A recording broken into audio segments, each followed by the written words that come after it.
Okay, guys. Well, everyone. Now let's continue about recognizing persuasive language.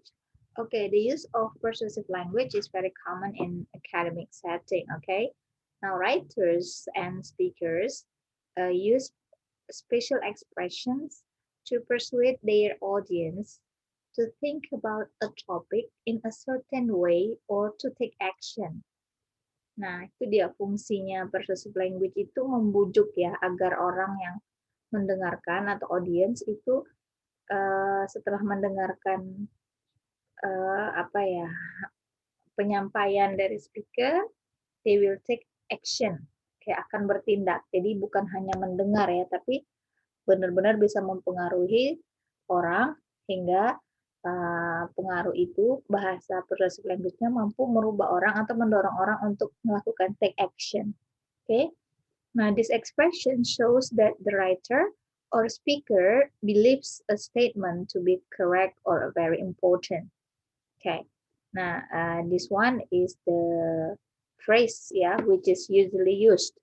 Okay, we have obviously, clearly, it is important or essential or necessary, then should, must, or need to, and then I strongly believe, and I'm confident that.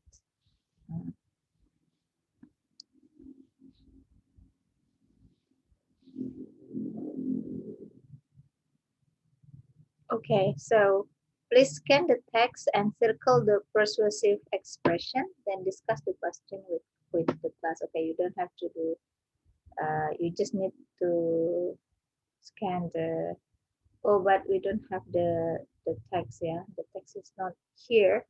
Okay, so you skip the number 2. Okay, so guys, now before you listen, okay, before you listen, read the advice from marketing expert, then paraphrase it starting with the phrase you should, and then write in your notebook. Okay, read the advice from the marketing experts, and then paraphrase it starting with the phrase you should blah blah blah blah. Maksudnya paraphrase ini kalian bahasakan kembali bahasa yang disampaikan oleh marketing expert di sini, kemudian bahasakan kembali dengan bahasa kalian yang isinya itu persuade ya, yang membujuk. Oke. Nah, you can start from you should. Harus dimulai dengan you should. Oke. Nah, ini contoh paraphrase-nya. Know your market before you start your business. You should understand your customer before beginning a company. Nah, jadi ini contoh paraphrase. Paraphrase itu kita mengambil intisari, memahami kalimat ataupun paparan yang disampaikan oleh speaker, kemudian menuliskannya kembali atau membahasakannya kembali dengan bahasa pemahaman kita dari kalimat yang kita kutip itu. Alright, there are 4 sentences that you have to paraphrase. You must use you should. Okay, the first, stress how your service is different and evaluate your budget, and then use a niche marketing approach when your company resources are limited, and then you know your target customer group so well that you meet their needs better than other businesses. Okay, so please write the sentence again in your notebook by using you should. Di paraphrase ya. Bahasakan kembali, tidak boleh sama. Contohnya ini tadi. Okay, next.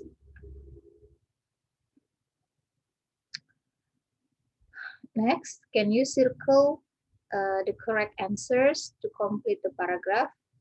Okay, you have to choose one of the word in italic. Okay, you just need to read that and then answer, okay, until number 5. Okay, next.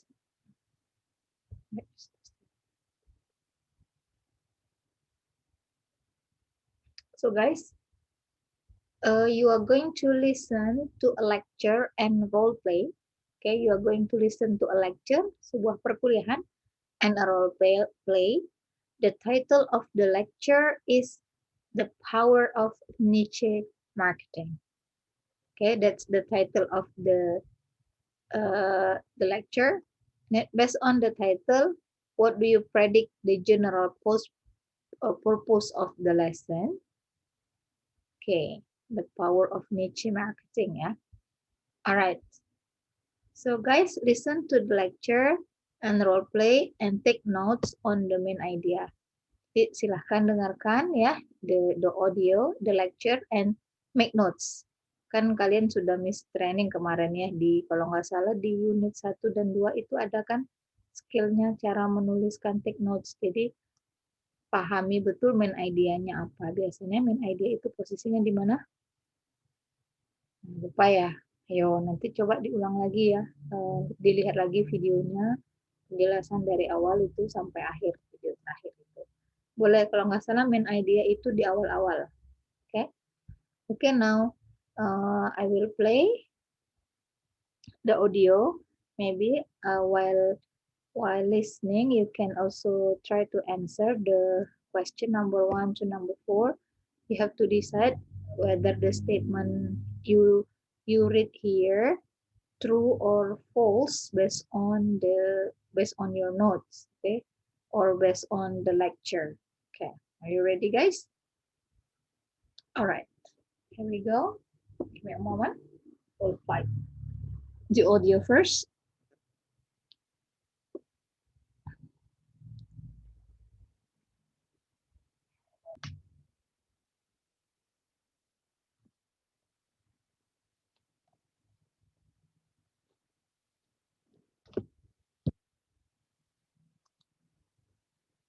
Okay. Lecture and role play. The power of niche markets. Morning, class. Okay, for today, everybody read about niche marketing. And let's see, who can review the definition of a niche market for us? Okay, how about you, Paul? Okay, a niche market is a small, specific group of possible buyers who has a real need or want for a product or service. Yes, that's exactly right. Niche marketing means specializing in one small part of the market that most competitors don't serve. Maybe the market is too small for a big company to make enough of a profit. Or maybe other companies have not identified the market's need for a certain product or service. Okay, now, when you're out in the real world, let's say consulting with clients, you'll quickly realize that many small businesses want to serve everyone, even with a limited amount of money for marketing. This is not a good idea for a small business. It costs too much and makes it difficult to focus on the needs of customers. So, let's do a role play to look at how you might help someone see the benefits of niche marketing. Imagine that I'm planning to start my own ice cream business. I need a team of consultants to help with my marketing plan. Any volunteers? Anyone at all? Don't all offer at once. Okay, thank you. You, Nora and Park. Here we go. I'll start. I need to find a lot of customers. If I limit my market to only one group of buyers, I won't make enough money. Plus, who doesn't like ice cream? Well, how many millions of dollars do you have to market your product to the world? You can't do that. Instead of advertising to a large general market right away, you should become successful in a small niche first. If you don't, you will run out of money. There is too much competition in big markets. Well, I don't have a lot of money for marketing, but still, I'm really hoping to expand my business quickly. But you won't make a profit that way. I guarantee you that your business will be stronger if you recognize who has the biggest need for your product and take time to understand that niche market. Then you can specialize to meet the exact needs of your customers. Plus, you'll be able to advertise more effectively, which saves money. Yeah, take Jollibee, for instance. Even they started small by targeting a niche market. Yeah, And once they became successful, they were able to expand and reach more customers. Now, in their market, they do better than McDonald's. Aha, I see what you're saying. I need to think about who really wants my ice cream. Good job, guys. Thanks for volunteering. Okay, moving on.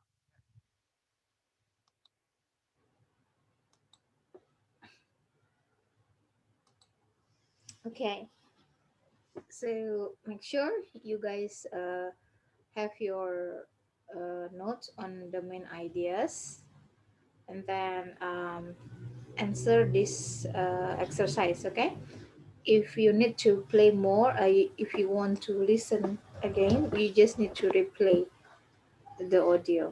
Okay, now I will continue to recognizing specific purpose. Okay, recognizing specific purpose. A speaker or writer's specific purpose is his or her reason for making a specific statement or including certain information. Now, guys, much of the specific information a speaker or writer includes will support the general purpose. Okay, so recognizing specific purpose can help you understand important ideas. Okay, so these are some common specific purpose. It's mean apa sih tujuannya gitu ya. Jadi ada tujuan spesifik dari sebuah talk ataupun tulisan. The first to give an example of or to illustrate a point. Second to show agreement or disagreement. The third to request information. And the last to emphasize a show or show the importance of a point. Okay, so to emphasize or show the importance of a point. Now, a specific purpose may be stated directly. If it is not, you can ask these questions to recognize it. Nah, jadi mudah untuk mengenalinya ya. The first, why is the speaker or writer making this statement or including this information? So you should ask your question. You should ask yourself these questions. Second, what does the speaker or writer want the audience or the listeners or readers to do? Okay. Guys, let's read the question now. Let's do the exercise. Read the questions, then listen to 3 excerpts from the lecture and check the specific purpose of each statement. Okay, you need to re-listen again the lecture and then try to recognize to find out what is the specific purpose of each statement. Okay, you can make a note of any clues that helped you to recognize the purpose.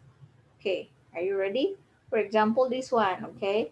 What is the question? What is the purpose of teaching assistants respond to the consultant? What is the purpose of teaching assistants respond to the consultant? Okay, the second, what does the teaching assistant say? Yes, that's exactly right. Nah, teaching assistant itu yang memberikan apa tadi ya, yang kasih kuliah tadi. Nah, jadi itu kan tadi ada dia tadi kan apa merespon the consultant ya. Nah, itu tujuannya apa kalimat dia itu? Misalnya, okay, and then in the second excerpt, why does the teaching assistant say, yes, that's exactly right.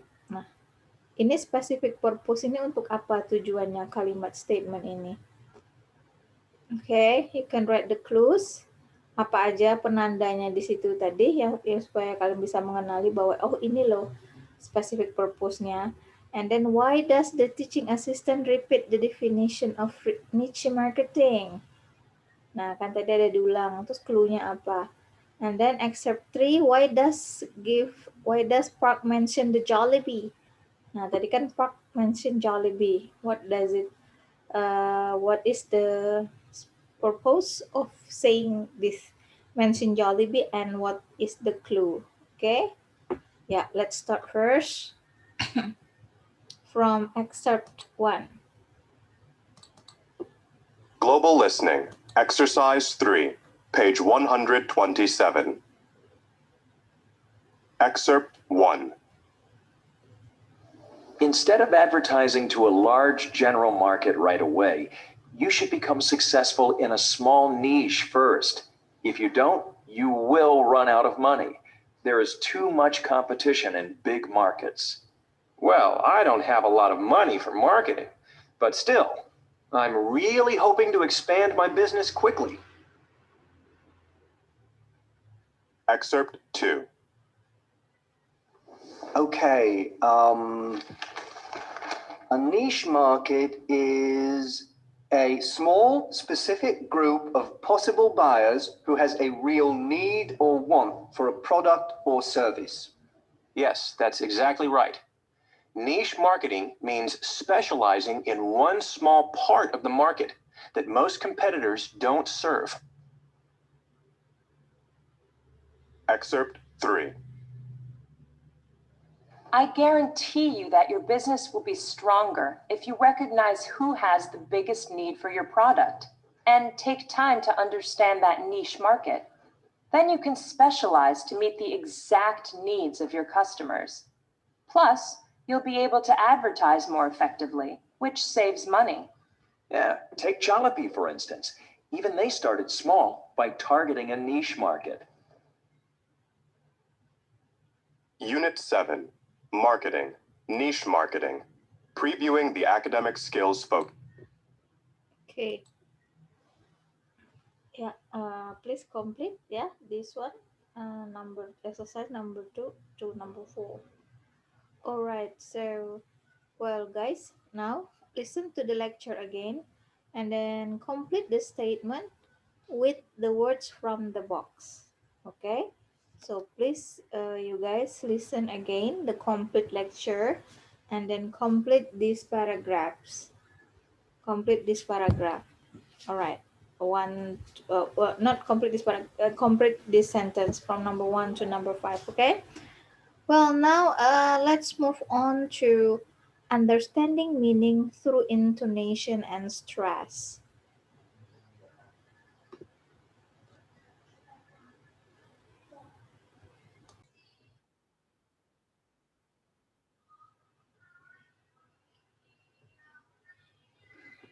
Okay, now guys, let's move on to understanding meaning through intonation or stress. Okay, so when we listen or when we do listening activity, automatically it's related to an activity of listening to someone's talk or someone's conversation.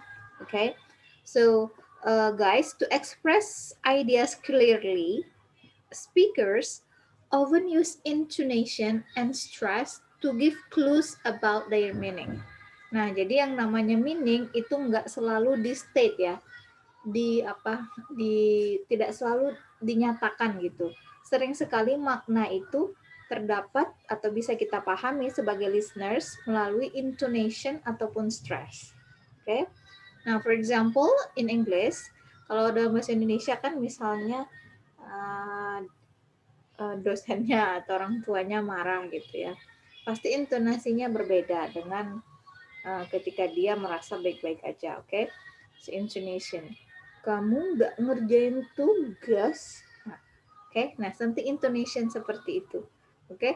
Jadi nah in English intonation is the rising, ya, naik atau lebih tinggi, and falling of your voice. Nah jadi the definition of intonation itself is the rising and the falling of your voice. Ya, jadi naik turunnya suara kita tadi. Ya, jadi naik turunnya suara kita itu mengandung makna ya, yang kadang itu lebih dalam maknanya daripada sesuatu yang di statement, dinyatakan. Okay, for example, next. Speakers can use intonation to show the meaning of a word or statement. Intonation, guys, often rises when someone is happy. Ya, intonation often rise. Intonasi kita itu ya ketika bicara sering sekali naik ketika someone is happy, excited, asking questions, or joking in a positive way. Nah, sedangkan intonation often falls when someone is upset, serious, or joking in a negative way. Okay. Now, for example, $25 for a meal. Misalnya naik ya. $25 for a meal, meaning the meal is probably great and doesn't cost a lot. $25 for a meal atau $25 for a meal, meaning the meal cost too much. Okay. Nah, stress is putting extra emphasis on certain words. Nih, stress. Sedangkan stress itu tadi intonation ya. Sedangkan stress is putting extra emphasis on certain words. For example, by saying them more loudly or slowly. Okay. A statement can have different meanings depending on which word is stressed. Okay. For example,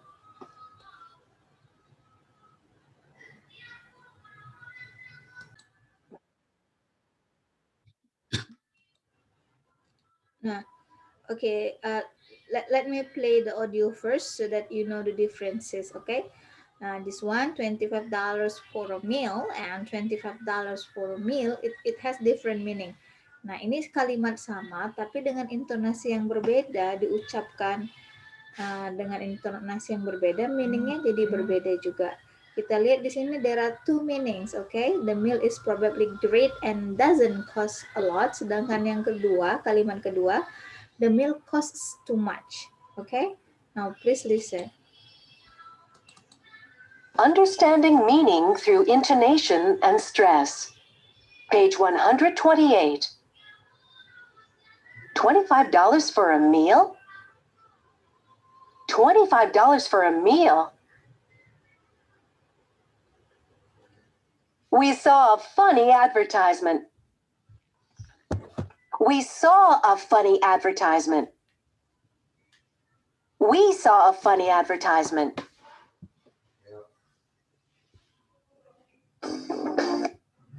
Big markets. Okay. Nah, did you listen to the example of a stress? Stress is putting extra emphasis on certain words. Okay, for example, by saying them more loudly or slowly. Nah, and a statement can have different meanings depend on which word is stress. Jadi tergantung kata yang di stress itu yang mana, yang diucapkan lebih tinggi ataupun lebih rendah. For example, there are three sentences, they are all the same. Sama, nggak ada yang berbeda, semuanya sama kalimatnya, katanya sama, hanya stresnya berbeda. Nah, kita lihat ya, kalimat pertama itu stresnya di funny. We saw a funny advertisement. Coba kita dengerin ya once more. Don't all offer at once. Okay. Understand. We saw a funny advertisement. We saw a funny advertisement. We saw a funny advertisement. Nah, the ad wasn't sad or serious. Okay? Jadi ini menunjukkan bahwa advertisement itu wasn't sad or serious. Intonasinya loud ya tadi ya. Ya, okay. Nah, next. We saw a funny advertisement. Nah, kita lihat kalau stresnya di verb-nya gimana. Yang tadi yang pertama kan di stresnya di adjektifnya ya. Nah, sedangkan yang the second itu stresnya ada di verb-nya. We saw a funny advertisement. Artinya apa? We didn't hear the advertisement, but we saw it. Kami iklan itu bukannya dengar, tapi lihat. The third, we saw a funny advertisement. nah, kalimat ketiga ini stresnya ada di we. we saw a funny advertisement. Nah, ini apa?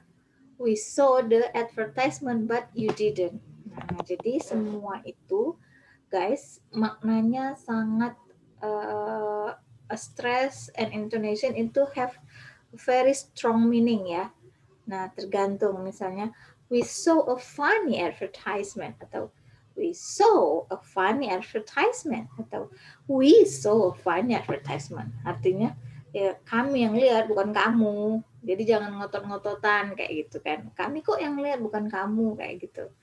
Nah, terus kalau yang kedua ini seolah-olah we saw a funny advertisement. Kami bukannya dengar gitu loh, bukan dengar dari radio atau bukan dengar dari kabar orang, tapi kami melihatnya sendiri funny advertisement itu. Oke? Nah, itu. Nah, yuk coba sekarang you guys listen for intonation and stress in the excerpt from the lecture. And then for each item, mark the rising and falling intonation. Jadi nanti di sini langsung aja kalian tandai ya, tulis atau coret di gambar for each item itu mana yang rising and falling intonation-nya. Oke. Kemudian underline any words that are stressed. Kemudian katanya itu kalian garis bawahi yang mana yang di stress. Oke. Kemudian circle the correct meaning. So, untuk latihan listening excerpt ini, yang pertama kalian harus menemukan yang mana yang rising sama yang falling intonation. Oke. Mana apakah kalimat itu intonation-nya rising atau falling. Itu yang pertama. Second, yang kedua, kalian diminta underline the words that are stressed. Nah, di kalimat itu mana kata yang di-stressed. Oke? Nah, dan yang ketiga, setelah kalian dengar intonasinya dan sudah kalian garis bawahi stresnya, intonasi dan stresnya, nah kalian pilihlah yang mana maknanya yang betul, A atau B. Oke? Yeah. Are you ready, everyone? Okay, here we go. Focused listening. Exercise 2. Page 129. Excerpt 1. Any volunteers? Anyone at all? Don't all offer at once. Excerpt 2. Okay, now, when you're out in the real world, let's say consulting with clients, you'll quickly realize that many small businesses want to serve everyone, even with a limited amount of money for marketing. Excerpt 3. Plus, who doesn't like ice cream? Excerpt 4. Well, how many millions of dollars do you have to market your product to the world? Excerpt 5. Aha, I see what you're saying. I need to think about who really wants my ice cream. Exercise 3, page 129. Well, Okay, that's exercise for exercise 2, excerpt 2 to excerpt 5. If you need to listen again, it's okay. You can replay the audio. Okay, guys, just play the audio again. If you cannot like answer the question, try just play the audio again and again. Okay, and then exercise 3, listen for stress in an excerpt from the lecture and then circle the correct answer. Oke, ya. Nah, mana kata yang di-stress itu? Kalimat 1 sampai 3.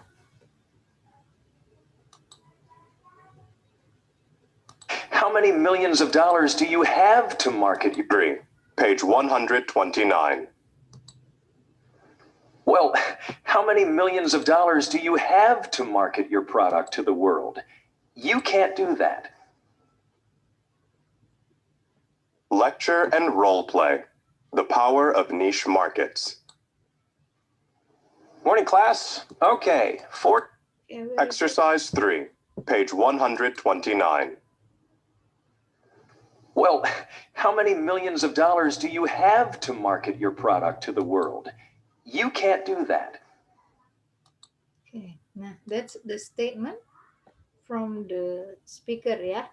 Now, can you answer question number 1, 2, and 3, please? Okay. Next, well, it's related to the development of this exercise. You need to writing a persuasive paragraph. Now, the goal of a persuasive paragraph is to convince the audience to take an action or to think about something in a certain way. Yeah. So, in a persuasive paragraph, first, the topic sentence or main idea usually gives the writer's opinion. It may give his or her purpose directly. Okay? And then the second, the body of the paragraph includes facts, quotations, and examples that support the writer's opinion. All of these details related to the main idea. Okay? Then the concluding sentence either concluding sentence either calls the reader to take a specific action or repeat the topic sentence in different words. Okay, so that's the content. Yeah, if you have to write in a persuasive paragraph, this is the unique or the special characteristics of a persuasive paragraph. In the concluding sentence, either uh, calls the readers to take specific action or repeats the topic sentence in different words. Okay, yeah. Now let's move on. You can skip it.